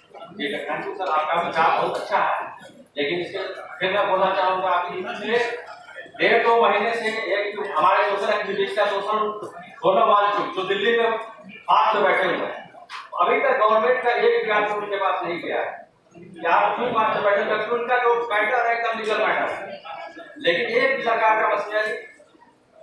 सांसद विधायक का तो बात छोड़िए, कोई प्रशासन का आदमी वहां नहीं पहुंचा उनके पास। यहाँ सर अपना बात तो छोड़ दीजिए, आपका जो मैटर है सही है, लेकिन बैठे हुए हैं आ जाइए। और प्रिंसिपल साहब ने जो बोला कि हम नागरिक होने के नाते हमारा क्या अधिकार है, ठीक है सर, ये सरकार का जहाँ तक बात है वो जो नीति बनाएगी तो जो भी नीति हमारे सामने देती है, हालांकि इसका विधान परिषद से पास होता है तो उसको हमको एक्सेप्ट करने के अलावा दूसरा कोई रास्ता नहीं, सिर्फ एक रास्ता है, वो न्यायपालिका है। वो अंडर आर्टिकल 30 या आर्टिकल 32 के तहत उसको नल एंड वाइड प्रूव कर सकती है, वो न्यायपालिका के पास अधिकार है, नागरिक हम लोग कुछ नहीं कर सकते। और जहाँ तक आपने कहा कितने % भारत के लोग हैं जो जिनकी एक्सेसिबिलिटी सुप्रीम कोर्ट तक है, निश्चित रूप से 0 है, क्योंकि वहाँ हाई कोर्ट जाने के लिए लाखों लाख रुपये लगता है, सुप्रीम कोर्ट जाने के लिए तो बहुत ज़्यादा पैसा लगता है, तो वो बहुत ही उसको नगण्य मानेंगे। तो सिटीजन एज ए सिटीजन हम लोग सिर्फ सरकार की नीतियों पर विचार कर सकते हैं और उसका या तो समर्थन करेंगे या तो विरोध करेंगे। हाँ, एक एनजीओ का कंसेप्ट है, वो लोग जाते हैं, लोग एसोसिएशन फॉर डेमोक्रेटिक रिफॉर्म एक एनजीओ चल रहा है देश में, वो एसआईटी के अगेंस्ट में गए थे सुप्रीम कोर्ट, उसी के सपोर्ट में सुप्रीम कोर्ट ने सेंट्रल गवर्नमेंट को आदेश दिया कि भाई नहीं, फिर से एसआईटी करवाई है, जिन लोगों का नाम कटा हुआ है उन लोगों को फिर से जोड़ाई, कोई भी लोग जो एलिजिबल वोटर है किसी भी कीमत पर उनका नाम कटना नहीं चाहिए। तो ये सब कुछ लिमिटेशन है हम एज ए सिटीजन, तो हम लोग डायरेक्ट कुछ नहीं कर सकते हैं इस डेमोक्रेटिक कंट्री में। सिर्फ वोट देने के अलावा डायरेक्ट हम लोग बस एक प्रोटेस्ट कर सकते हैं, उसका भी सरकार जवाब दे या ना दे, जब सरकार के ऊपर निर्भर है। हम लोग आगे क्या कुछ कहना चाहते हैं, ये उदाहरण है हमारे आर्य शंकर पाठक। माफी चाहेंगे पुनः सर आपकी बातों को कॉन्ट्रैक्ट करने। जैसे कि आपने कहा कि हम मतलब सुप्रीम कोर्ट ने एक जजमेंट दिया कि स्टेटमेंट दिया कि सभी जो लोगों का वोट कटा एक तय सीमा के अंदर उनका वोट दोबारा जोड़ दिया जाए। चूंकि ये चुनाव से पहले जब एसआईआर का हो रहा था उस समय जो लोग उसके विरोध में थे उन्होंने कहा, उन्होंने सुप्रीम कोर्ट ने कहा, लेकिन वही सुप्रीम कोर्ट आज के डेट में ये कह रहा है कि चुनाव आयोग किसी भी नागरिक को नागरिकता का प्रमाण पत्र नहीं देगा। अपने आप में ये दोनों बात कॉन्ट्राडिक्ट है। मैं किसी देश के किसी भी संस्था पे उंगली उठाना मेरा कर्तव्य नहीं है और मैं उस पे जा भी नहीं रहा हूँ। दूसरी बात कहा आपने सर कि तय सीमा सिर्फ हम वोट दे सकते हैं, हम प्रोटेस्ट कर सकते हैं। और सोनम वांगचुक जी का आपने कहा, सोनम वांगचुक जी भी अपनी जगह पे सही है और इस देश की सरकार भी अपनी जगह पे सही है, क्योंकि वो लोकतांत्रिक प्रक्रिया के तहत चुन के आई है। इस देश का शिक्षा मंत्री के खिलाफ वो बैठे हुए हैं, तो इस देश का शिक्षा मंत्री भी एक जगह का सांसद है, ये हम ही लोगों ने उनको चुनाव में जीता है, तो उनका भी अधिकार है कि वो अपने पद में बैठे रहे। दूसरा बात, और सोनम वांगचुक जी का भी उतना ही अधिकार है कि वो अपना उन मांगों को लेकर विरोध करते रहे। तो दोनों के हर सिक्के के दो पहलू होते हैं, वही है। दूसरा चीज, जैसे आपने कहा कि सुप्रीम कोर्ट का एग्जाम्पल दिया और प्रिंसिपल सर का भी कहा कि जो कि क्या कट जा रहा है, तो क्या उनका चुनाव आयोग की विश्वसनीयता पर सवाल नहीं उठ रहा है? कहीं ना कहीं चुनाव आयोग की विश्वसनीयता पर भी सवाल उठ रहा है सर, क्योंकि अगर चुनाव से पहले 97 लाख लोगों का बंगाल में वोट कट रहा है और चुनाव के बाद जब चुनाव बीते 2 महीना हुआ और 27 लाख लोगों का वोट हो गया, तो किसी दो पार्टियों के चुनाव के बीच में जो चुनाव हो रहा है, तो मतदाताओं का जो वोट प्रतिशत है उसको अंदर हम जब देखते हैं तो पाते कि बहुत माइनर वोट रहा है, बहुत माइनर प्रतिशतों से कोई पार्टी प्रचंड बहुमत में आ जाती है और किसी का जमाना जब्त हो जाता है। तो उन्हीं 2-4 प्रतिशतों का ही कारण है कि एसआईआर में, मतलब जो एसआईआर की पद्धति है उसमें बहुत अच्छे तरीके से सुधार होना चाहिए और उसको इम्प्लीमेंट करना चाहिए। मेरा ये राय है। धन्यवाद। ठीक है, आपका भी विचार सही है और यहाँ पे बहुत ज्यादा डिबेट करने पे टाइम कंज्यूम होगा, इसलिए इसको यहाँ पे जी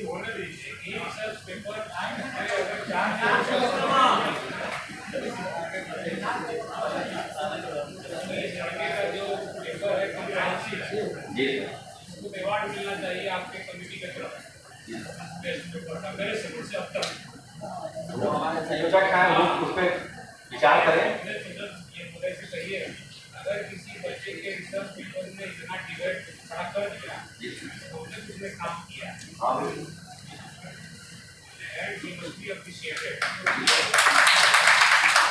अब किसी तरह आगे बढ़ते हैं और एक मुझे चिट्ठी आए हुए हैं हमारे, उनको मैं स्टेज पे बुलाना चाहूँगा। डॉक्टर चिंटू मैम जो पॉलिटिकल साइंस डिपार्टमेंट है, जिसमें आप आएंगे मंच पे और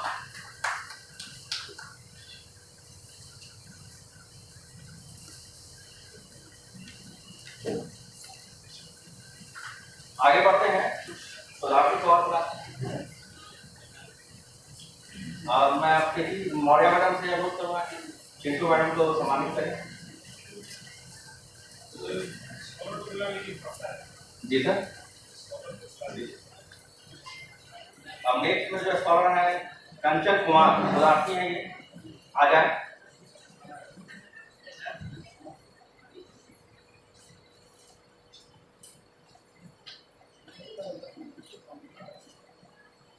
शुक्रिया।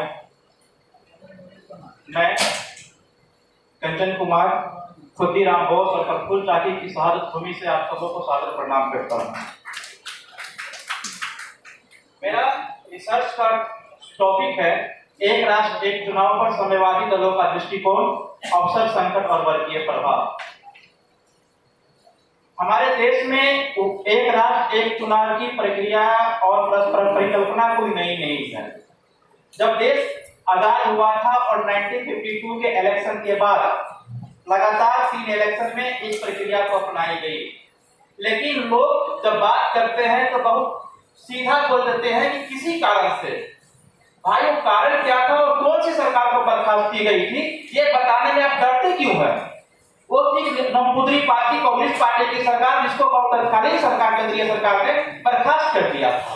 क्या कारण थे आप बता नहीं सकते हैं ना, बिकॉज क्योंकि आप बताइएगा तो उस जाल में आप जो अजीब प्रोपेगेंडा चल रहा है उस जाल में आप स्वयं फंसते चले जाइएगा। एक वहां पे एक बहुत बड़ी चीजें हैं, बहुत आराम से लोग इस तथ्य को तर्क को स्किप करके आगे बढ़ जाते हैं। दूसरा जो 2-4 तर्क सरकार की तरफ से आई है, मैं उसी का बस इंट्रोडक्शन दूंगा और आगे अपनी बातों को रखता हूं। एक जो बातें आ रही है कि भाई चुनाव जी पे तो व्यय होता है, उसको हम सेव करेंगे चुनाव रोक के। मैं कह रहा हूं कि जो आप 5 साल के दौरान लोकसभा चुनाव पे कितना धन व्यय करते हैं। यदि राज्यसभा के एक जवाब में सेंट्रल गवर्नमेंट ने 2019 में एक्सेप्ट किया था क्वेश्चन नंबर 508 4 जुलाई 2019 को कि 1952 के जो इलेक्शन हुए थे उसमें 0.10% 10 जीडीपी खर्च हुआ था पूरी बजट का, देश की जीडीपी का। उसके बाद का जो जीडीपी है वो 0.05 से लेकर 0.03 के बीच का रहा है। आप यदि इतना खर्च अपनी लोकतांत्रिक संस्थानों को बचाने के लिए, लोकतांत्रिक प्रक्रियाओं को पालन करने के लिए नहीं कर पा रहे हैं, तो हमको लगता है कि आपको अपने आप को सबसे बड़ा लोकतांत्रिक देश कहना बंद कर देना चाहिए और एक साउथ अफ्रीकी देशों की तरह कह देना चाहिए कि चुनाव जब सरकार की इच्छा होगी तो करवा लेंगे, चुनाव करवाने से कुछ ज्यादा जाता नहीं है। अब सरकार का जो नेक्स्ट तर्क है वो है विकास नीति की रफ्तार। शायद 5 साल में तो आप इतना विकास कर लेते हैं जिसका जमीन तक हम लोग देख पा रहे हैं। किस तरीके से भारत की इंडेक्स तमाम चीजें अर्थ से लेकर फंड्स तक आ चुकी है।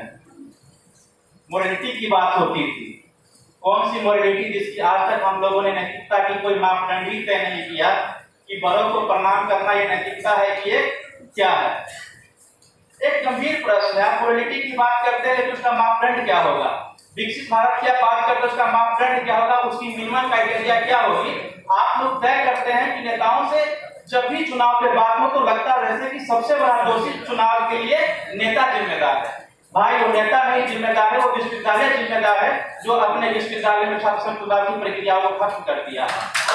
यदि विश्वविद्यालय में आप छात्रों को यदि पॉलिटिक्स और उसकी लोकतांत्रिक प्रक्रियाओं को बताइएगा तो शायद वो आगे जाकर भ्रष्ट नहीं बनेगा, जो वह गांव में जाकर सीखता वो भ्रष्ट बनता है। तो ये 2 चीजें जो है महत्वपूर्ण है। तो रफ्तार किसी भी कीमत पे नहीं रुकती है। आप जो भी स्कीम लाते हो पास होती है, चाहे वो विकास की एक नई स्कीम नहीं आती, वो भी आज ही आती है जब सरकार चाहती है तो, और इलेक्शन कमीशन उसकी इजाजत दे ही देती है। स्थिर शासन कह रहे हैं कि हम स्थिर शासन कर लेंगे एक देश से चुनाव करवा के, बिल्कुल दावा खोखला है। जिस तरीके से एक पॉलिटिकल पार्टी 0.001% वोट नहीं प्राप्त कर सकी लोकसभा चुनाव में, और वही पॉलिटिकल पार्टी चौथी बड़ी पॉलिटिकल पार्टी थी पार्लियामेंट की बन जा रही है, तो आप किस आधार से कह रहे हैं कि हम स्थिर शासन का गठन कर लेंगे? इसका कोई मापदंड आपके पास नहीं है। आप सिर्फ बहकाने के लिए और अच्छी अपनी स्थितियों को बताने के लिए सब चीजें कर रहे हैं। सुरक्षा बलों की तनाव में कमी, 5 सालों तक सुरक्षा बल का कोई काम नहीं होता है। देश में कोई बहुत बड़ा युद्ध भी नहीं चल रहा है। जो हमारे सुरक्षा बल उस युद्ध में चले जाएंगे तो वहां से हमारी चीजें खत्म हो जाएगी और हमको यहाँ लगाने की जरूरत है। भाई वो मेरी इंस्टा पिक्चर है, जब मेरे देश की इंटरनल इश्यूज को लागू करने के लिए तो सुरक्षा बलों की जरूरत होगी, तो वहाँ कोई तनाव नहीं दिखता है। यदि कहीं दंगा भड़क जाए तो वहाँ कहेंगे कि नहीं सुरक्षा बलों को नहीं लगाएंगे, लोग अपने से विचार विमर्श करके रह जाएंगे तो तनाव हो जाएगा। ये बिल्कुल वही बात है दिखाने वाली कि भाई हम ये सब कर रहे हैं। एक हम महत्वपूर्ण चीज आप लोगों को इन बातों में ला रहे हैं।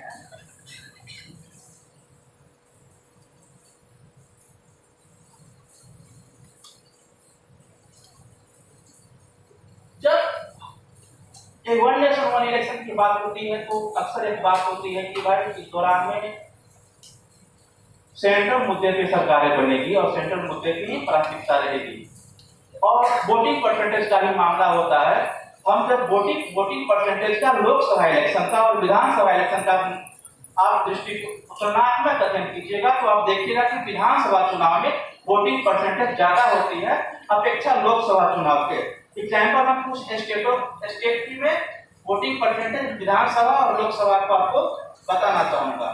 अरुणाचल प्रदेश में 2024 में ही एक मई जून में जहाँ लोकसभा चुनाव होती है 81.07% वोट होते हैं, जबकि उसी साल से विधानसभा चुनाव होती है तो 86.89 वोटिंग परसेंटेज बढ़ जाता है, यानी कि वोटिंग परसेंटेज रेट में यहाँ पे 5% से अधिक बढ़ जाती है लोकसभा चुनाव की अपेक्षा विधानसभा चुनाव में।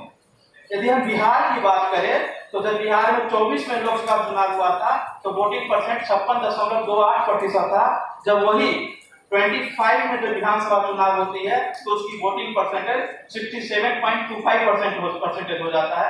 ये आंकड़ा एक मेजर है। तो आप अपने आप को एक नेशन एक चीजों को दिखाने के लिए आप कभी कह रहे हैं कि हम वन नेशन लाएंगे, कभी कह रहे हैं कि हम वन सिविल कोड लाएंगे, कभी कह रहे हैं कि हम वन कानून लाएंगे, कभी कह रहे हैं कि हम वन विश्वविद्यालय लाएंगे। What is this? एक जब भी होता है तो वह कहीं ना कहीं संस्थानों को खत्म करने की एक साजिश होती है। मुझे एक शंकराचार्य की स्टेटमेंट याद आ रही है। उन्होंने कहा था कि हिंदुइज्म इसलिए बच रहा क्योंकि उसमें एक नाम की चीज नहीं थी। अलग अलग खंडपीठ थे, अलग अलग शंकराचार्य थे, अलग अलग मठ थे और उस सब की अपनी अपनी एक परंपरा थी। यदि कहीं पे हमला होता है तो ध्वस्त हो जाता था तो अगला बच जाता था। लेकिन यदि आप अन्य रिलीजन को देखिएगा, ईसाई हो या क्रिश्चियन हो या यहूदी हो, यदि वो लॉस या बुद्धिज्म हो, यदि लॉस हुआ है तो उसके अंदर सिर्फ एक था कि वो एकात्मकवाद की सिद्धांत को लेकर चलता था, जिसका सबसे बड़ा खामियाजा उन रिलीजनों को भुगतना पड़ा। क्योंकि जब भी आप किसी सेंटर में प्रहार करते हैं तो उसकी पिलर जो होती है स्वतः ध्वस्त हो जाती है। लेकिन इसके साथ साथ एक राष्ट्र और एक चुनाव कम्युनिस्ट पार्टी के लिए कुछ संभावनाएं भी निखार लाती है। वो संभावना है कि गठबंधन और तालमेल की संभावना है जो अधिक मजबूती प्रदान करेगा। अभी प्रत्येक स्टेट के लिए अलग अलग समय पे कम्युनिस्ट पार्टी जैसी पार्टियों को अपनी इंफ्रास्ट्रक्चरों को विकास करने के लिए एक बहुत बड़ा जो इस तरीके से चुनाव में खर्च बढ़ते जा रहा है, उसको देखते हुए अपनी आपको एक बार में यदि करें तो ज्यादा बेहतर हो सकता है। वर्गीय आंदोलन जो कमजोर होते जा रहे हैं उसको मजबूती मिल सकती है और वाम मोर्च से लेफ्ट यूनिटी की भी सिद्धांत को बढ़ावा दिया जा सकता है। कम्युनिस्ट पार्टी बाकी समय में इलेक्शन के बाद में अपनी संगठनात्मक सुधार की तरफ में काम कर सकते हैं, जो आने वाले पीरियड में एक अच्छी संभावनाओं को भी निखार सकता है।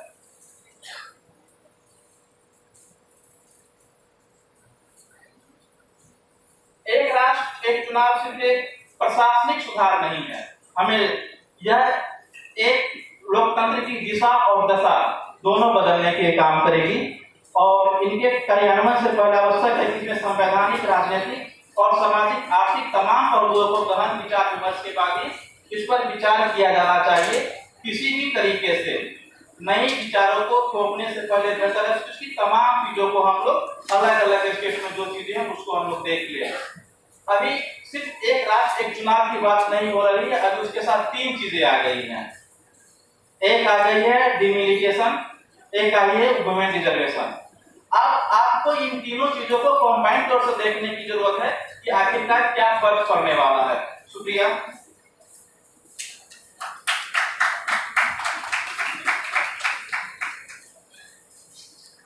रंजन कुमार जी बहुत बहुत धन्यवाद। आप यहाँ पे आए और